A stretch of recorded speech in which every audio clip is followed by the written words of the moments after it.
Basically, for a good taco, you need to have a good tortilla. Yes. People keep saying things like, oh, when you become a mother, you lose your identity and you no longer are who you used to be and you whatever. But it's actually like this gift from God. One of the reasons that F1 is so popular is because of Netflix. So The documentary. Yes. I haven't watched that yet, but I heard it's good. I love the word missional compared to evangelism because I feel like evangelism, it makes me think like it's something that I'm putting on an outfit to go and do. Ask God to have a heart for people. If you have a heart for people, then that is going to steer everything else. Good. I meant to bring this up. I watched my first F1 race from beginning to end yesterday. Oh, really? Yeah. Cool. So we were with Ryan and Danny, and I get it. It's very fascinating. Like the strategy. This isn't like NASCAR just going around in circles. No, there's a lot of things happening. Tires, weather, strategies. Did you watch it yesterday? Yeah. Yeah, it was like... First part really was cool. very interesting. The last part was boring. Yeah. But it's good. Yeah, it was fun to watch. I didn't realize like all the stuff and how popular it was. Mm-hmm. Like, now this is what was said to me, and my initial reaction right away was, can this be true? It was said to me that F1 is more popular globally than football. And when I say football, I mean soccer. Do you think that's accurate? I don't think so. It's like, nah. I don't think that's a big shot. No, I was like, that's a I long don't know shot. about that. Yeah. And this person who said this is going to listen to this podcast. I'm not sure. Oh, here we go. First, right up onto the screen here. Is F1 Racing the one that Dude Perfect did? That Cody was in? 4th most watched sport worldwide. Ooh. Following soccer, so football, cricket, field hockey. Field hockey is number 3? I played field hockey. I didn't know you could watch it. I'd totally watch that. Field hockey is number 3. That is impressive. Good for you, field hockey. Good for you. Like, you do not deserve to be in number 3, but good for you. And it's funny. One of the reasons that F1 is so popular is because of Netflix. So the documentary. Yes. I haven't watched that yet, but I heard it's good. Yes. Soccer has that too. Yeah. But like, I was so fascinated. Like, as soon as it's good to introduce someone that it's new. Yeah. But once you are there, there's a lot of weird things that they're saying. It's basically they're putting together a story for you. Oh, okay. So with a lot of extras. Right. Yeah. I was blown away by like as soon as the race is over, like they start doing that thing to pick up the extra rubber to make sure that their car is heavy enough. And then like they have to go, the driver has to get weighed with all their gear on, and then they weigh the car, like, because everything is like so meticulous. Yeah. And they're losing weight every single race. Right. They're dehydrated, right? Yeah. It was 57 laps, right? Yesterday was 57 laps. And it was really interesting. I mean, you can get talking and then come back to the race. Like, I didn't watch every minute of it, but no, it was super cool. And I knew that I've seen the car on your desk.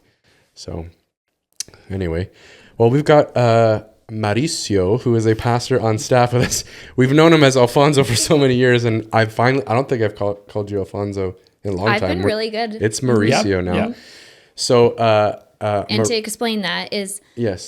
Sometimes when people move to Canada, they choose an easier to say name, though Alfonso and Mauricio, whatever. And so he decided after having Alfonso for a while, let's go back to my real name. Yes, please. So Mauricio is a staff member here with us at Healing Place. And we're super excited to have him on the podcast today. We're talking about important things. If you listened to the podcast last week. So vague. Well, we're getting there. Yeah. Like, important things. If you listened to the podcast last week, we talked about evangelism and kind of the lack thereof within the Western church and how it needs to be addressed, how we can maybe remove some of the things that we feel when we even think about evangelism, just so that we can begin to approach it. And so Pastor Mauricio is here, and he leads the Hispanic ministry within our church, but also is the spearhead of outreach and evangelism here at church, and he has a huge heart for it. So we're super glad that you're here with us. And he's from Mexico, so just a icebreaker question. What would your favorite Mexican cuisine be? Ooh, that's a tough question. I'm a foodie. I love all kinds of food, but I'll say maybe that tacos in general. Tacos. Tacos. Just Okay. tacos. So- Yeah, just I'm tacos. so glad you gave us that answer because Lindsay and I are huge into Oh my gosh, Taco Bell. Oh, Does not man. count. So I want your honest opinion as Have you had Taco as a Bell? taco aficionado. Long time ago. So basically, Taco Bell is not Mexican tacos. I don't think it's anywhere tacos. It's it's Tex-Mex. It's Tex-Mex right. food. It's Tex-Mex. So it's correct, Tex-Mex yes. food. So it's the Mexican taco concept, but into the U.S. Yeah. And that's Yeah. that mixture, and it's great. But that's it's not been how working they- great for them. That's not how they market it. It's working great they, for them. They Do you say hear that? no, 100%. I love it. I absolutely love it. But they say things like "run for the border." Like that was their slogan, as though it is authentic Yeah. Mexican. And I So know. basically, for a good taco, you need to have a good tortilla. Yes. And that's difficult to have. So if you go to a store, it's very hard to have A good a taco. nice tortilla. It's better to prepare your own tortillas. And Corn then or flour? Oh yeah, big. it can be both. What do you prefer? What do you prefer? Corn or flour? Corn. Corn? Yeah, those are the That's the the most thing, yeah. original. And then the hot sauce, that's part of the key, because you can Right. have a not great meat, Yeah. but if the hot sauce sauce is is good. on the top, Amen. So do you carry matter. Reach. your own hot sauce around sometimes? nah, Have you not ever really. been to a Canadian restaurant and brought your own hot sauce to add to the Nah, food? no, never. Okay, have you tried any Mexican restaurants around here? Now Taco Bell we know doesn't count. Yes, there are some pretty good No? Mexican restaurants All right. downtown Toronto. Yes. Okay. Oh, There's none in yes. Durham. The ones in Durham, Yeah. everybody's like, it's good, authentic Mexican. I was like, no. Yeah, once I it's went not. to a Mexican restaurant, but the guy at the kitchen was from Colombia, so I love Colombians, but they are not great preparing Mexican food. They're You great can at taste Colombian You food. can taste the difference. Yeah, that Right. makes sense. Absolutely. You would Yeah. never ask a non-newfie to make a mustard salad. Like it would just not go well. Lindsay I've almost made amen delicious before. mustard Oh, salad. okay, yeah. I'm not Okay, picky. so all right, we're being light, we're being jovial. So you're from Mexico. Where specifically in Mexico? Give us a little bit of your where you grew up, how you felt the call into ministry, how you ended up here, all of that stuff. Let's hear it. Well, I was born in Mexico City, but raised in Guadalajara. Guadalajara is the second largest city in Mexico. It's the land of mariachi, tequila, and all that. Beautiful city. Love Guadalajara. So I was born in church and third generation of pastors. Oh, wow. So there's a lot of legacy in my blood history. I had a beautiful encounter with God at the age of 15. And just a little before that, I had like a crisis of faith. So that was part of having a real encounter with God. That crisis led me into that encounter. Yeah. And then, but once I had that encounter with God, I had enough of lukewarm Christianity because I've been there for a couple years. So I decided to really love the Lord with Yeah. all of my heart. So I founded a magazine because my life verse is this. I'm going to read it in English because it's in my heart in Spanish. Yeah. But Habakkuk 2:14, for the earth will be filled with the knowledge of the glory of the Lord as the waters cover the sea. So that was it's my life verse. Yeah. So because of that verse, I founded a magazine, and I did that for 7 years. But at that age, I What was was it 15. called? What was the magazine called? Generación Pez, so Generation Fish, Okay. like all right. taking Okay. the reference Yeah. to the Okay. Yeah. Ixoye fish. So because of that, we were looking for people to write down articles about different topics, like this podcast. Basically, you are trying to reach different audiences. But during that time, there was no all of this. So printing a magazine was a way to reach others. Yeah. So I was 15. So I did that for 7 years. It started with a little group of people, and then that grows into a amazing movement, more than 100 people involved in all Mexico, helping me doing that as part of my calling and church ministry. That's cool. But because of that, I had a lot of exposure to different churches across the country. And at the age of 19, I had the opportunity to be the youth leader of my denomination. So it was 20,000 young adults, and I was the leader. How old were you? 19. Wow. 19. So that was a huge thing in my life. Initially, I was so scared about that opportunity. Yeah. I threw up. the very night that they present me in front of the crowd in a massive youth congress, I threw up because I was terrified. On stage? Terrified. Yeah. No. In my room. Okay. Back in my room. Oh man, Back that would in have my really room. made that. No. Back in my room. Back in your before room. Yeah. the presentation. Because I was, for me, too young for that kind of responsibility. Yeah. And actually, I was the youngest leader elected for them. So I did that for 4 years. And that gave me the opportunity to bless many people, to travel across the country, to go to different places. That was the first time that I brought a team to Canada in missions. At 19. Yes, when I was 20, 21 kind of thing. Wow. And it was called something like Vacations with a Purpose. So it was just traveling, having a vacation, but at the same time, evangelizing and doing that. So we came to Canada, and it was great. We were in Vancouver, basically. Okay. Oh, cool. We're in the Vancouver area. So because of that, also I went to do missions to the soccer Germany, the World Cup in Germany. Oh, really? Yeah, so Wow. I read that story when I was 15, 16 years old in one of the Y1 books about going into those worldwide events to evangelize, because the idea was, instead of going to the nations, go to the places where the nations are all together. Yeah. So when the Germany World Cup was happening, we took a group of these young adults to do missions for 2 weeks. So we were in Germany and Spain, and part of that trip, I proposed to Carla. In that in trip. Germany? Taking advantage of the on the move, like being somewhere romantic. You sly dog. I know. No, that was in Paris. Oh.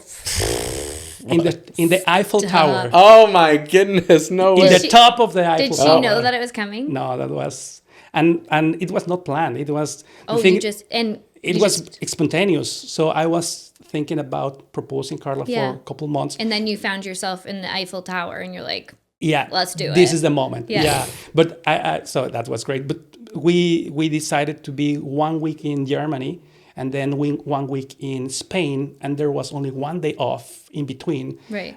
So we were in France all day doing tourism and all that. And then I proposed Carla there in the top of the Eiffel Tower. So that was super cool, as part of a missionary trip. Yes. Yeah. Nothing like a little Jesus and romance all in one trip. I know. Like, you know? You can't get better. I know. That was great. So then I got married when I was 24. And then we spent 1 year in Guadalajara. At that time I was already a minister of my church. And then there was this missionary from YWAM that went to our church to preach. And I was so moved by the Lord that we decided to respond to that missionary calling, and we went to Y1 Puerto Rico, Youth with a Mission in Puerto Rico, for 4 years as a couple. So it was amazing. We were receiving training, but also traveling overseas with different teams. Our first missionary trip was to China, so we were there for 4 months in China.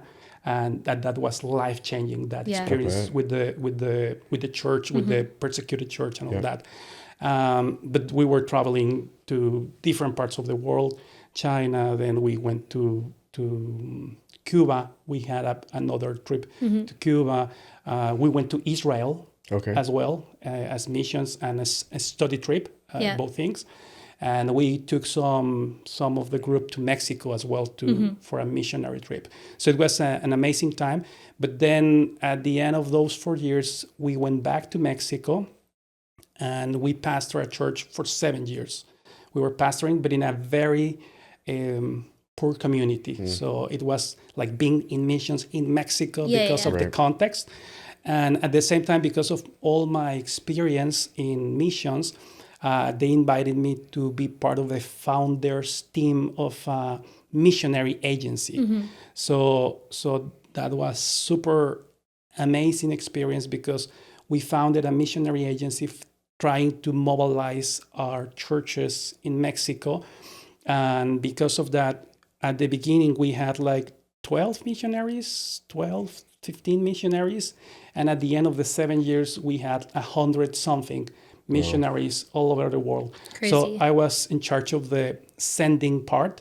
So we did a lot of missionary trips to different parts, Asia, Africa, Middle East. So it was beautiful. It was beautiful.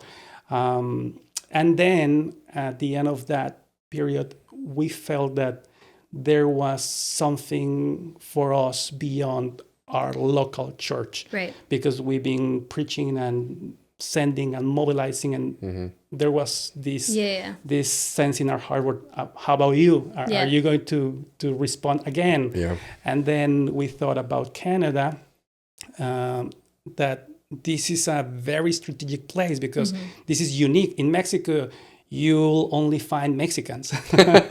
But here in Canada, you can find people from everywhere in the world. And those are your partners, your friends, your neighbors.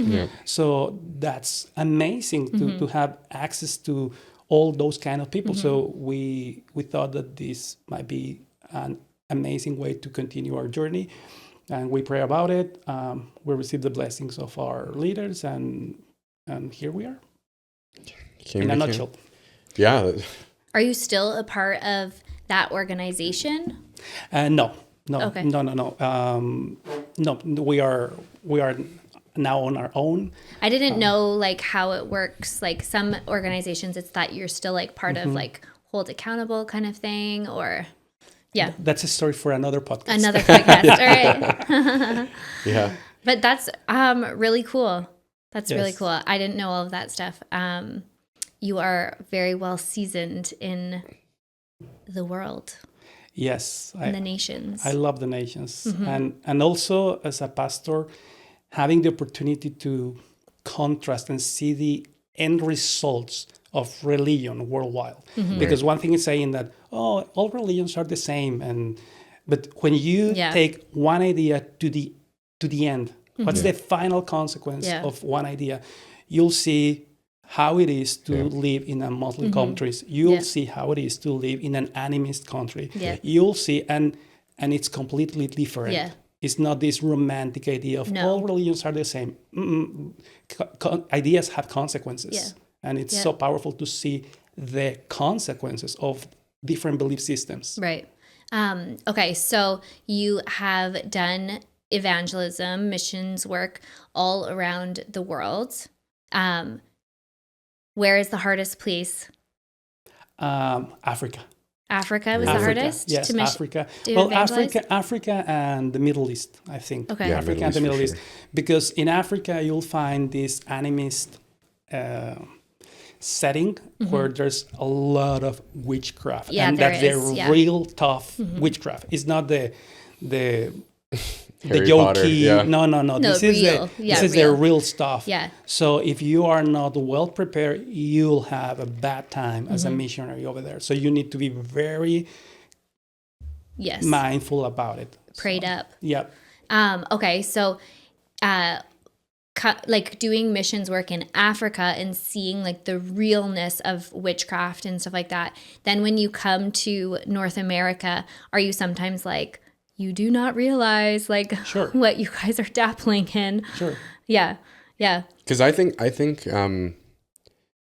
everything's been so dramatized and Hollywoodized, and it becomes almost like it's not real. It's make believe. Like in like Harry Potter and stuff yeah, like and that, especially in the English speaking world where it's like Hollywood seems to be setting the bar for everything, and then we don't take things seriously.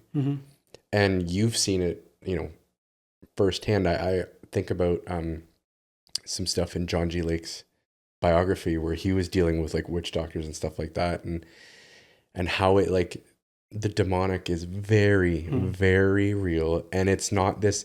Yes, greater is he who's in me than that in the world, but they're still pretty powerful out in the world, and what they're dabbling and what they're doing. And so, yeah, to her point, like, do you think that we just don't take it seriously, like in the context of where we're at? And I think there's a lot of things you might say we don't take very seriously here in Canada. Yeah. So the thing is that here in this context, we do not need to depend on God for many things because we have everything. Yeah. If you have security, if you have healthcare and hospitals, and you have medicine, and you have money, and you have food, well, you do not need to rely on God for all those things. Yeah. But if you are in a context where there's no food, there's no water, there's no security, there's nothing. Yeah. So then you need Jesus to fulfill all those. Yeah. So because of that, in those contexts, they are aware on how powerful God can be and how Jesus can answer many, many, many prayers. And the thing is that for us here in this context, Jesus is more like a cultural thing. Right. This is like, well, this is our thing. This is where it's our culture, and it's not like real. It's not like desperate. Yeah. Well, so much so that is a cultural thing that when a lot of people think of Jesus, they think of a white guy. Like, yes, right? They think of, but he was a Middle Eastern Jew. With a peace sign. Yeah, he was a Middle Eastern Jew, like with dark olive skin, and like, and we've made Christianity, like you said, a cultural item. So much to the point where, we've got couples like you and Carla coming here to evangelize Canada. And I love what you said, how, you can go to the nations, but a better strategy is go to where the nations gather. And I don't think I've been in Canada, North America my whole life, specifically around the Toronto area when I've been in Canada. I recognize that there's a lot of nations represented, but I don't think I've ever strategically thought about it. What an opportunity. Like that. Absolutely. What an opportunity, like to mingle and mix with so many different cultures and tribes and tongues, like literally what we read about in scripture, like every nation, tribe, and tongue. Like it could be a revival in a place like Toronto that sends it out, that sets the rest of the world ablaze, right? When you think about it like that. The other day I heard a prophecy about Canada, and this guy was saying that Canada has a calling to be a healing for the nations. So I thought, absolutely, that's right, because Canada has been always open to receive different cultures, but because there's a calling from Canada to be a blessing, to bless others, to heal, to bring healing to them. So I think we need to be aware that we have this opportunity. Yeah, for sure. So an amazing opportunity to bring healing as our country. Like even the fact that we're welcoming people here from places, like we've seen even part of our church family, right? Some places that are hostile or experience just stuff that we can't even imagine in Canada, right? Of trying to protect your family. And so then to come to Canada and find healing, I think there's a lot of work we can do as Canadians to make that transition more healing. As I know, like a lot of people struggle with like money and like finding a place to live, as do Canadians, because that is something that we are struggling with and will continue to struggle with. I think you're like, there's a call for us to be a place to heal the nations, but I think even right now it feels like we're struggling to walk through healing as a nation ourselves. Yeah. Like it feels like we might want to get our house in order a little bit so that we can effectively do. And I'm sure we could just immediately jump to the past elections and stuff like that. But my mind's going to the church in Canada, are we doing what we're supposed to be doing, or are we being as effective as we think we are in evangelizing or living a missional life? Like it's a lot. Like we can talk about it very cavalierly that you guys just devoted your life to missions and hopped from here to there to China to Africa to this and this, and then you uproot your family and you come here to Canada because you feel God, calling you to come here and plant yourselves. But like that is a monstrous sacrifice. Like that is truly like Matthew 28. Like that is like go to the nations, make disciples. And that's a big thing. And I think for a lot of the listeners, they're probably sitting there going, I can't even fathom the idea of talking to my coworker about Jesus, let alone like going all of these places. But isn't it easier to evangelize when you don't know anybody? You know what I mean? Like different when you've planted yourself. So like, but like you've planted yourself with the purpose of evangelizing. Right. There's a counting of the cost, right? What is the cost? Like you've counted the cost and you've come here, and I mean, and it hasn't been easy. Like you've been sharing, talks lately, just even about like immigration stuff and things like that. And, but when you pick up and you move to a place like this, like in your mind, you land in Canada and you're going, God's called me here. I need to be missional. How do you even start? Like what, what does it mean to be missional? Yeah. What does it mean to be missional? Especially like coming here cold turkey and just being like, me and my family live missional. And then it connects you with a church like us. And it just God, because God always honors steps of faith, right? And things happen. But when you set foot here and you're like, I'm going to be missional, how did you start out with that? And what was your plan? I think that everything starts with the right set of ideas. You need to have the right set of ideas. So I love this verse, Ephesians 1:4 says, even as he chose us in him before the foundation of the world, that we should be holy and blameless before him in love. So for me, this verse is saying that before of the foundation of the world, we have a calling. So God is in mission. There's purpose for us. There's purpose for every one of us. So because God is in mission, he's inviting us to be part of the mission. So for me, Genesis 1 and 2 is like the starting point of the story, where God is saying, this is my mission, this is my world. I want you to be stewards of my world. And then at the end, Revelation 21-22 is the end of the story, where basically he will do that with us. And the rest of the Bible is God in mission with us. So when I started to read the Bible through those lenses, to see that God is in a mission, that I can be part of that mission, that changed my world. Because basically it is not about how spiritual I can be by going to other countries, but rather that how can obedient I can be just to be in mission with God. Because basically God is working all the time. He's working in my family. How can I mission with God in my family? God is working in my neighborhood. How can I mission with God in my neighborhood? So starting to realize that he's working and he's inviting me to be part of this amazing job of transforming my context if I'm willing to be part of it. So at the end, it's about obedience, because it is not about being more spiritual, responding to going farther, or it's just about, are you obedient to do whatever God is inviting you to do? So it is just about being obedient to be part of God in mission.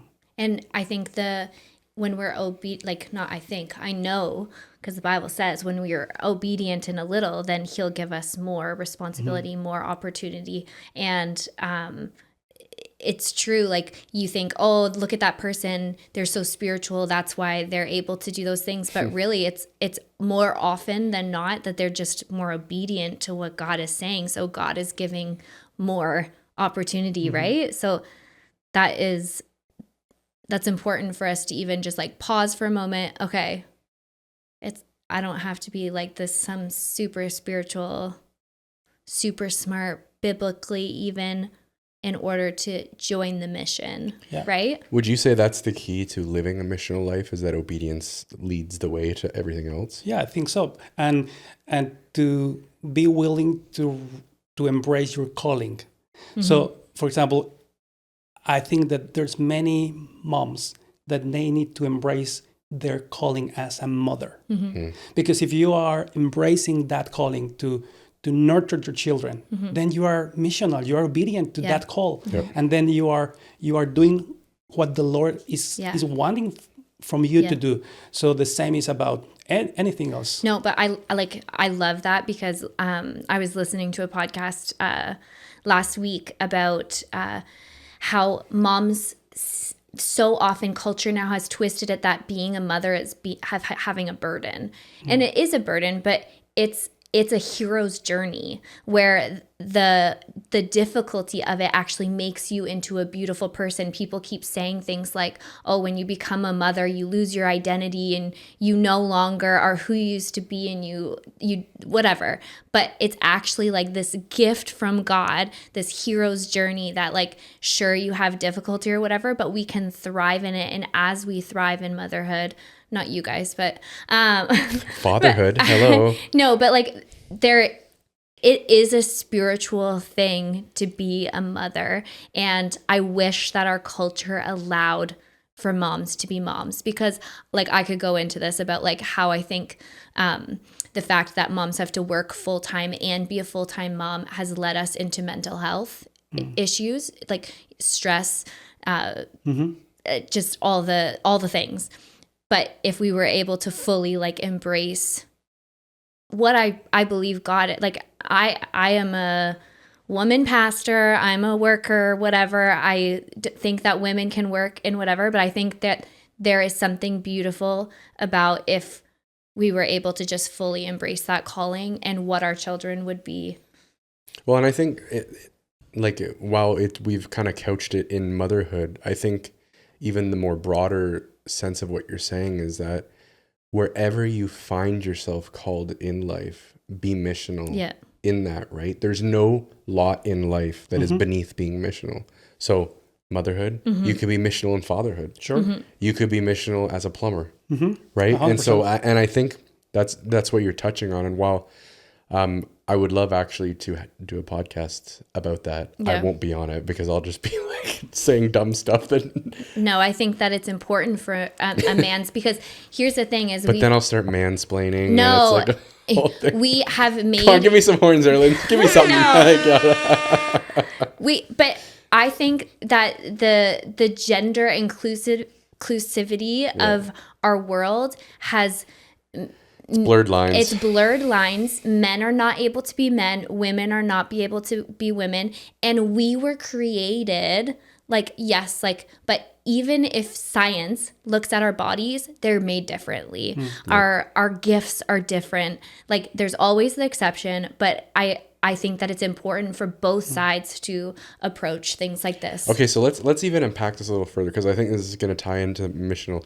So Adam and Eve, it's not suitable that Adam would be alone. They're paired up, and she's the Azer in Hebrew, so they're partnered together. And then the mission God sets forth before them is be fruitful and multiply, harness and toil over the earth, like harness all of its natural resources, take Eden and broaden it out. That is the story. But it's husband and wife together, harnessing resources to expand Eden. That was the call. God had created Eden as this perfect place where heaven meets earth, and that's where they existed, and he wanted to push that out. And so now the call post the resurrection is that I want you to be my disciples and take my kingdom and expand out with it. Do you think, and let's just talk to married couples for a second here, and we can address singles as well, but do you think it's super important? And I know what your answer is going to be, but for the sake of the listeners, do you think it's important for you to have a missional marriage? Because I think if one spouse is pushing at a different rate than the other spouse is pushing, it can create a tailspin, right?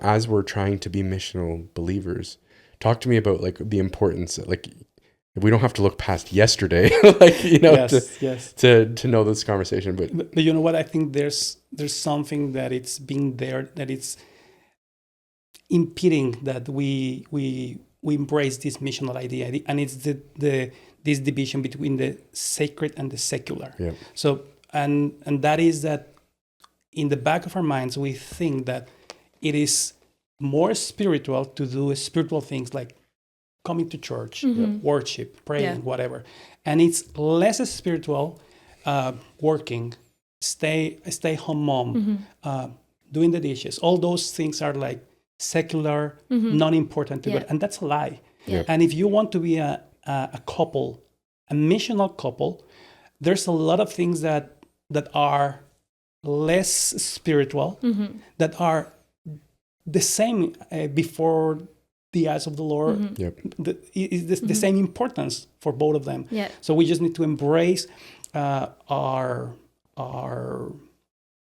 part, because basically we are Our work. our work, is exactly, spiritual. our contribution. Yeah. Contribution. So for example, with me and Carla, so I know what are my strengths, and I try to use my gifting in that sense to be missional. But there's a lot of things that Carla is amazing. She's taking care of us in many ways.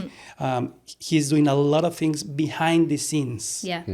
And that's the beauty of being together as a couple. Yeah. And being one complement to the other, because basically you cannot do it alone. So you need someone to help you in order to do that. Yeah, for sure. So let's put some teeth to kind of some of what we've been talking about. We're saying being missional in this, being missional in that.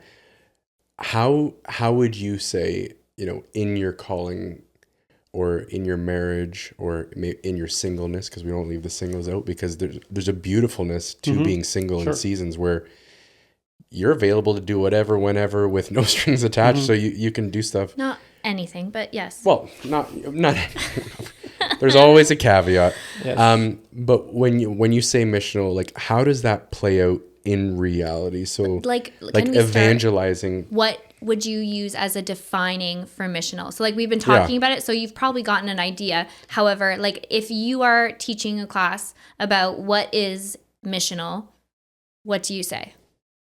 Being missional is work in mission with God, basically. Okay. So it's Right. very said that. straightforward. Yeah, right. Yeah. So when you go to put legs to that, is it like strategizing how you can then invite people into the kingdom? Is this through conversation or through acts of service, acts of kindness? Like what are some things? Because all of the above. Yeah, no. But like again, I'm asking to prompt him to say it, but like.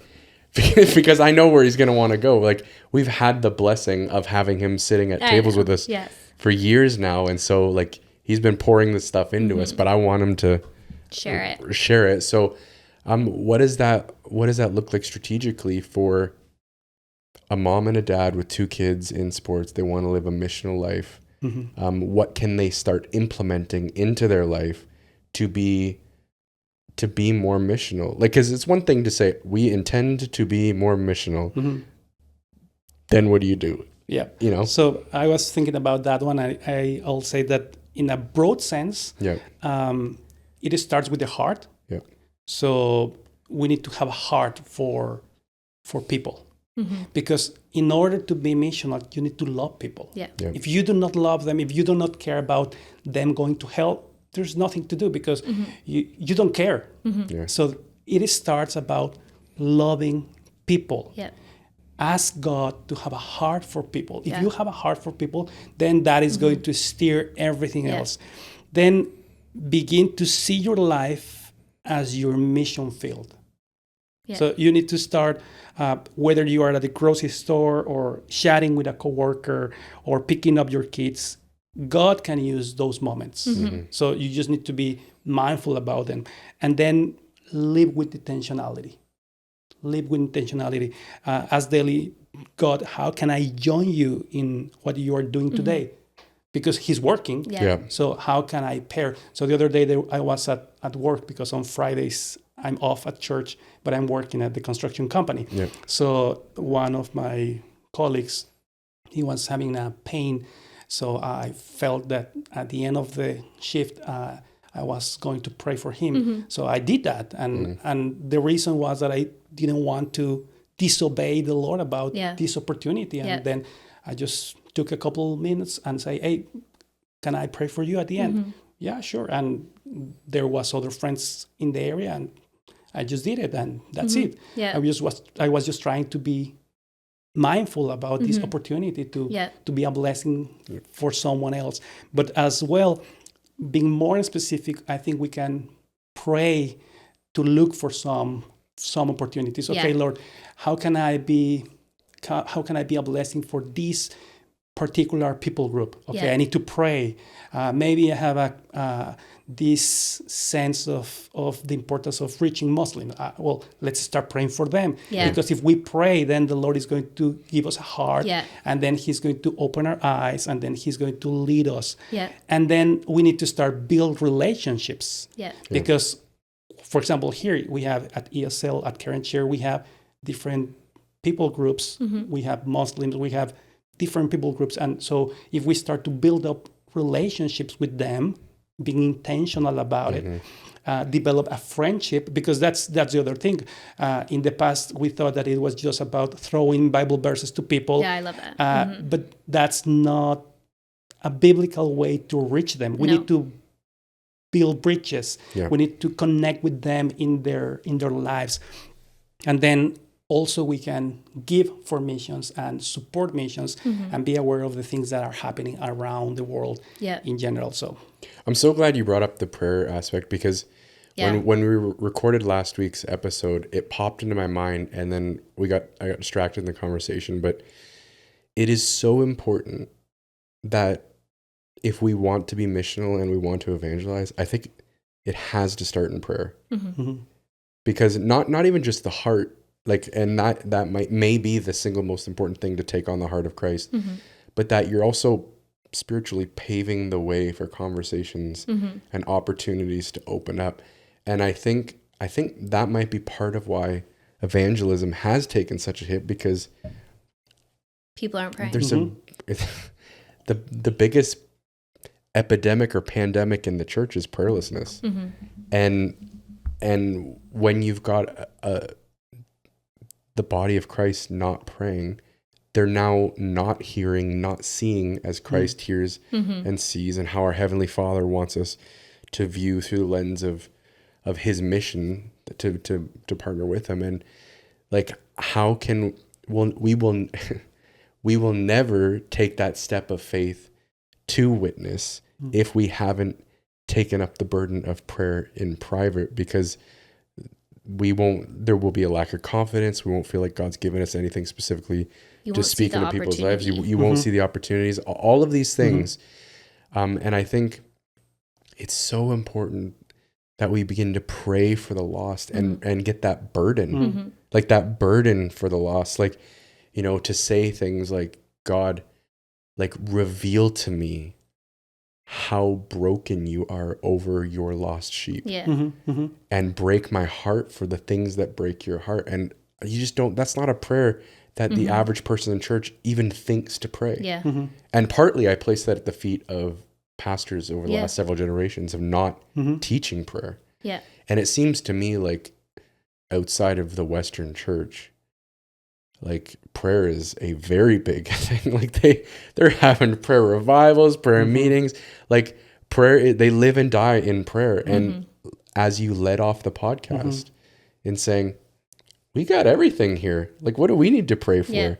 Because and that's the way we look at it, is we only pray when we need something, not communion with our Heavenly Father, not like you're on mission with someone. I love the word missional compared to evangelism, because I feel like evangelism, it makes me think it's something that I'm putting on an outfit to go and do. You know what I mean? I'm going with the purpose of evangelism, where when I say I'm putting on your white shirt and black pants. Yeah. Yes. That's how they always show up at your door. White shirt, black pants. Whereas being missional is like you're part of a mission, Yeah. but like The I great picture, commission, I right? picture It's an like identity. Spy Kids, It is an but identity. it's like just who you are, and you embody it. So that means that when you wake up in the morning, you're like, God, how can you use me today? I want to be used by you. And then you are more likely to see the opportunity of the flat tire on your way somewhere, because you're like, okay, God, I'm gonna it's a mindset change for sure. And it takes a while to get there. So it starts with that like morning, like maybe you have a sticky note on your mirror that says like, get ready for your mission or something like that. You know what I mean? That is on your mind. It's not like you're like out there, oh, I need to see souls saved. It's like, I am everything that I do, I'm going to do for God. If it's washing the dishes, I'm going to do it for God. If it's wiping my kid's butt, I'm going to do it for God. If it's going to work and it's a job that you don't feel necessarily fulfilled in, I'm going to do it for God. I worked at a factory throughout university. It was like 12-hour shift work. And I was a young girl, like 19 or 20, and it's all like a bunch of like middle-aged men. And I would bring baking in often. I would bring baking in, and they loved it. It was like the best, whatever. And I was always like happy and cheerful, even though like it was like crappy. Like you work in a factory in like dark, whatever. Anyway, so at the end, or I got to the end of the summer, and like said, hopefully see you next year or whatever, because it was good money. And then the next year I ended up having to leave halfway through because I got mono, and I got it like really, really bad. And they sent me this like huge bouquet of sunflowers and a card signed by everyone. And it said, I know that you are going to do great. Like I told them all that, like I was going through to be a pastor, like love Jesus, like talk to them, listen to them about their kids and their family, a lot of broken families, shift work, right? And just like signature after signature, all these words of encouragement that I was going to do great things. And from people who are not following Jesus, people who probably rely on alcohol a little too much in their daily life,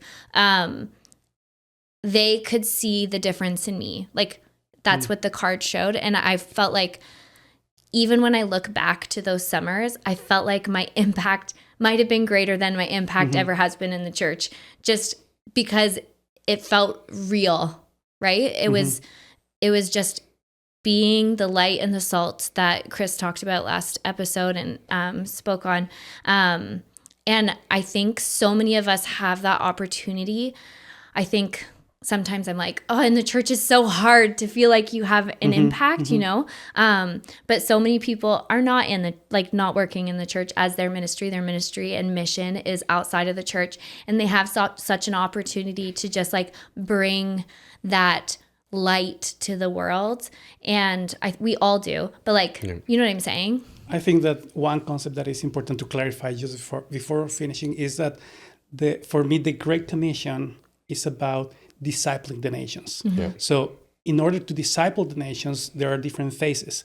So for me, the first phase about disciple the nation is to reach the nations. So in order to reach the nations, we need to go to different places. And when the Bible speaks about nations, it's not about countries or political boundaries.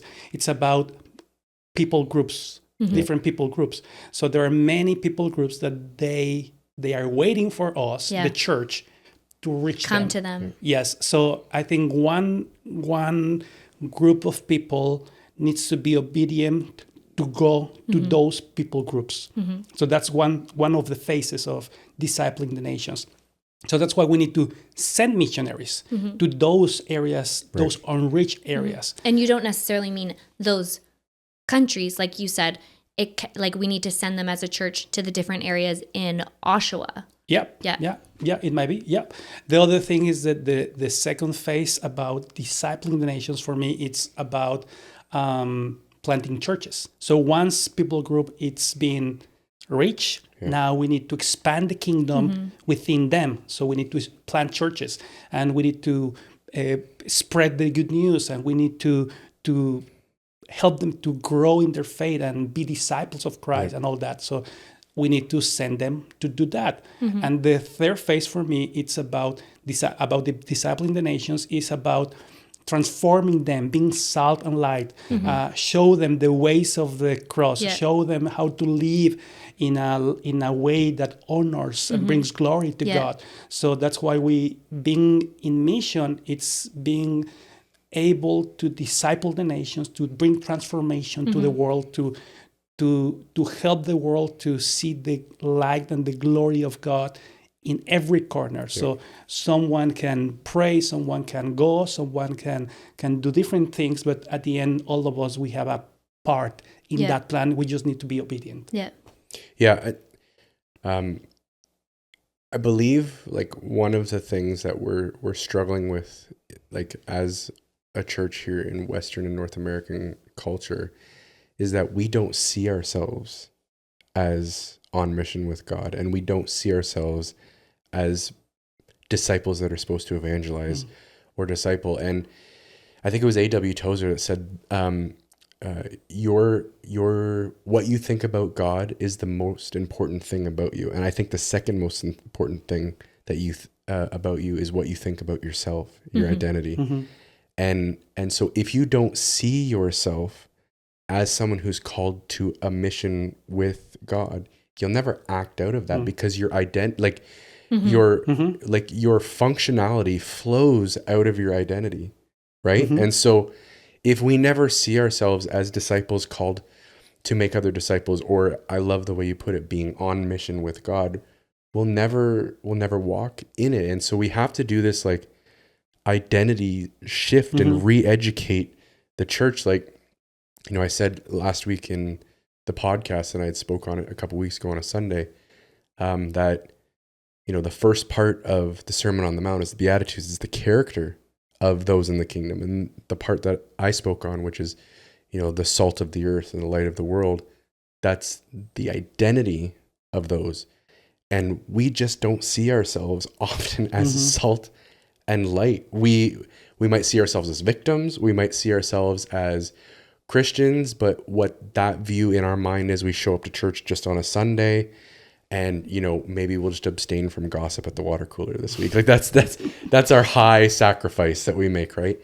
And so there needs to be a shift in identity so that we will function out of our identity, and then when we begin to function in that, we actually have influence where we've been called to go. And so, like, we've got about 12-ish minutes left, but what would you say to people who maybe they don't see themselves as salt or light, or they don't see themselves as being missional? How do you recover that identity and begin to walk in it? Because I don't think we'll ever begin to see all of these things that we're praying for and believing if we don't begin to educate people on what their true identity is and how to walk in it. Yeah. So I love John 20:21. Jesus said, "As the Father has sent me, so I am sending you." So I think that Jesus' example is the best one. Always. Because he has been sent into the world as a missionary. To bring the good news, to bring transformation, and he's sending us to the world as well. So we have been sent by him. So in a sense, all of us, we are missionaries. Right. This is part of our identity. So we need to realize that, okay, Jesus is sending me. I have a purpose. He's sending me. This is part of my identity. I just need to be aware of it, and I need to live out my identity. This is not about trying to obtain salvation. This is not at all about salvation. This is about being obedient and respond to God and let God use me in a way He can bless the people that is around me.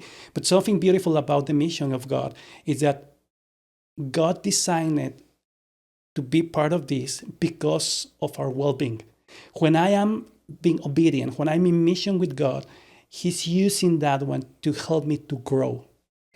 That's the way I grow in the faith. That's the way I mature in the faith.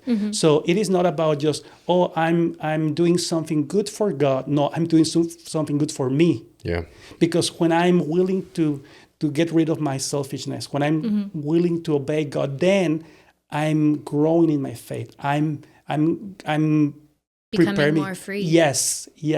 So I think that's why we need to embrace being on mission with God, because this is the way I can really be fruitful. This is the way I can really live a great life for God.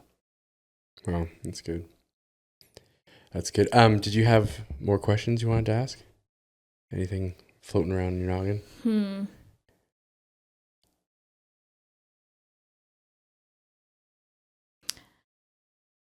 Is there anything that's just kind of burning on your heart that you feel like? Well, I was wondering, so part of your call here to Canada is also to train up people to be missional.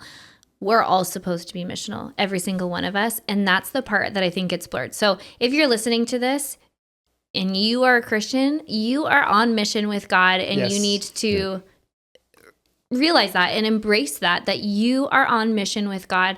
And those things that we talked about last week, that might hold us back from sharing our faith or whatever, like, we need to somehow make it so that it's a part of us. Like, as Christians, even when people see the joy that we have in doing life, right? That is reaching them. That is the salt and the light. You know what I mean? And so it's like an embodiment that we need to realize. And that's where I think prayer, like the new age thing is like meditate, right? And like center yourself and stuff like that, right? But they've almost, the new age talk has almost made people who are Christians like stay away from that. Well, they've co-opted a lot of things. So then people think, okay, if I'm spending time focusing on God, and I say like I'm being mindful or whatever and connecting and recentering with Jesus, then they think that's wrong. But that's what we need to do. We need to meditate on God. We need to sit and pray. God, help me embody all of it together, right? Like, help me enjoy the simple things like washing dishes and seeing it as a gift from you, that I get to make this this home a better place. Like, it's like those simple things. But if we are never in prayer with God to re-center with Him, you know what I mean? And see that like we're on mission. Do you know what I'm saying? Yeah, no, for me, it starts with prayer. My mind always goes back to Jesus in the Garden of Gethsemane before He goes to the cross. The work of the cross, yes, He had to go to the cross and die and be buried and resurrected, but the work of the cross, the hardest part was done in Gethsemane. That moment where it's like, if there's any other way, please, take this cup from me. It's the intercession prior to actually going to the cross that gave Him what He could to make it through to the cross. And for us, if we could wrap our brains around that in our lives, if we would devote ourselves to the place of praying for things, that is where most of the work is accomplished before we ever step out to do the missional thing. Right? Like, we need to be missional in our prayer life long before we're missional in practice. Like, where do you struggle? Pray about it. What do you find difficult? Pray about it. What do you hate doing? pray about it. Like that. Yeah. What do you hate doing? Prayer. Pray about it. That seems like, Okay. Honestly, God help. that is true though. If you hate prayer, Yes. it's because you're not actually having a conversation and Jesus with says, God. my house will be a house of prayer. One of the things, the marker for my church is that they will be a people of prayer. But do you know what? There's two little things that I want to add to this conversation. And one thing is that when I was doing mobilization in Mexico with those churches, and we went from 20 missionaries to 100 plus, the key element was training. Right. Training. We did a lot of training, and at that time I was connected with this global organization called Simply Mobilizing. And Simply Mobilizing basically it's an organization that is helping the church to be aware of how to implement some of these ideas into their context. So if we are not helping people to see their right ideas, they don't want to make it. So we need to help them to see. Yeah, to build confidence too. Yes. Yeah. Yes. So I think in an ideal world, it will be great to expose many new believers to as much training as we can to help them to see how they can be salt in their workplaces. So there's one amazing course that we have about being empowered to influence in your workplace.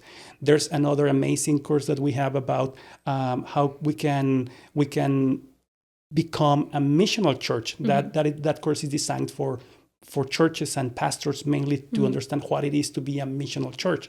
Then we have another one that it's designed to help people who has a calling to go overseas, and we help them to find out and be prepared for that. And we have another course that is designed to help you if you are called to mobilize churches in your context, not to go, but rather to help the church to embrace their right set of ideas.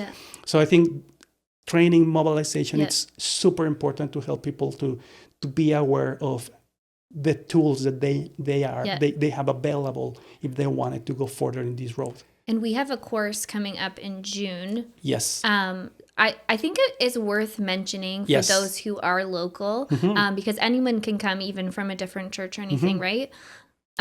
Yes, June 14 we'll have a relational evangelism training.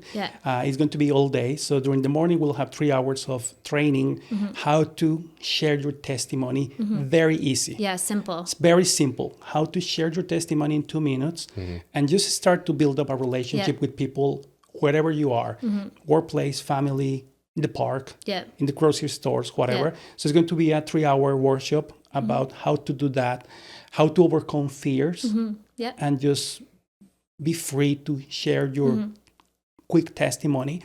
And then we'll have lunch, and then we'll go 2 hours to have outreach. It's going to be outreach time. Yeah, like practical practicing. Yes. So we'll hit the park and we'll go to different places around the area just to try to put in practice. But at the end, it's not about just going to those places. It's about helping our church to just be free, to share their testimonies.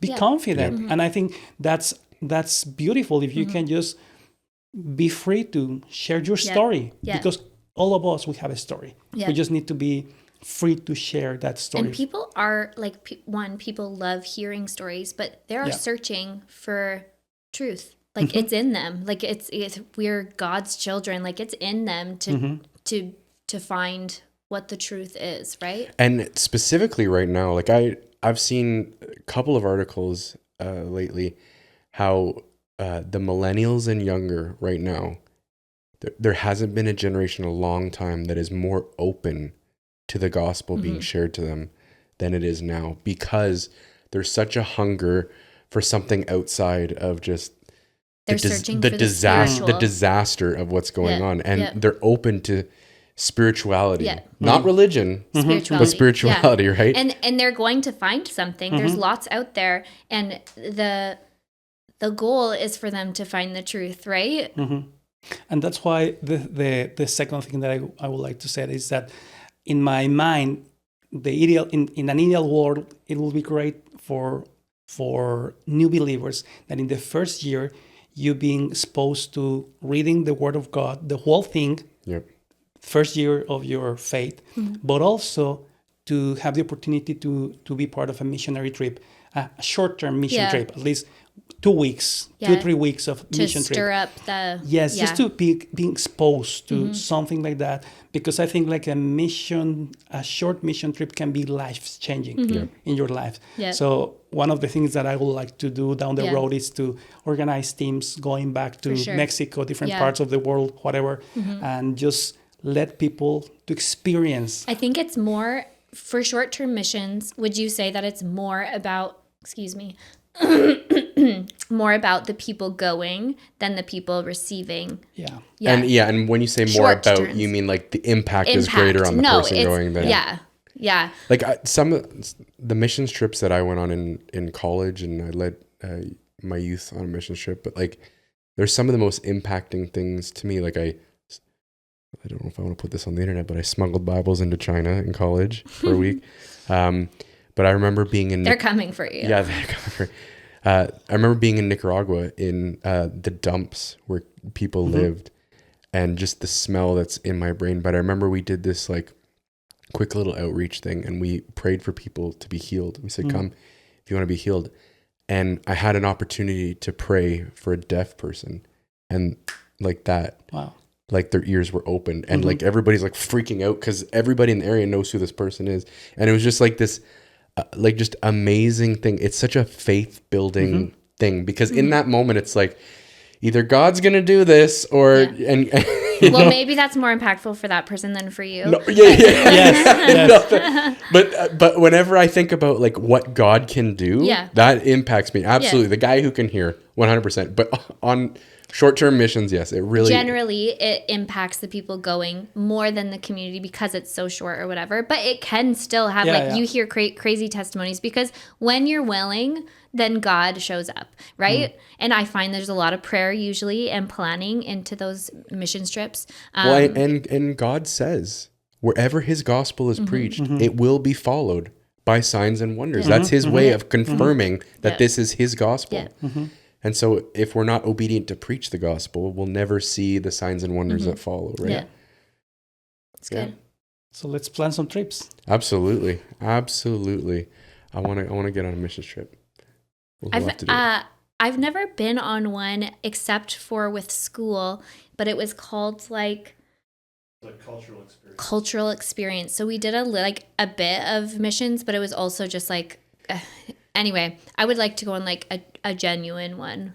We'll do one. We'll do one. Deal. Yeah, I did it twice with Castillo del Rey, and then once was with an organization in China where we brought the Bibles in. And I mean, you lived for 4 months in China. Like my big story is I smuggled Bibles into China, and I for 5 minutes met a member of the underground church. And this guy's like, "Oh yeah, we're just living there for 4 months." So that's beautiful. Yeah. Such like you're such a gift to us and to the body, and what you bring, the wealth of knowledge and experience.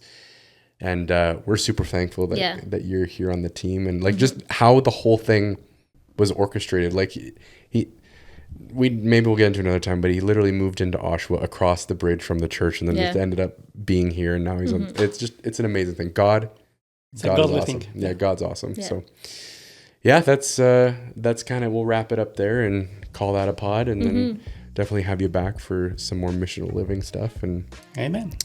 Thank you. It's beautiful. Well, if you enjoyed this podcast, make sure you give us a like or subscribe on the Gram, YouTube, all the places that you listen to your podcast. Thank you for listening. It's always an honor to know that you're giving us an hour or so of your week, and we hope that you have an amazing week, and start living missionally this week. Ask God, hey, how can I partner with you in your mission this week? And he'll show you. So we're excited that that's going to happen for you. Bless you. We'll see you next week.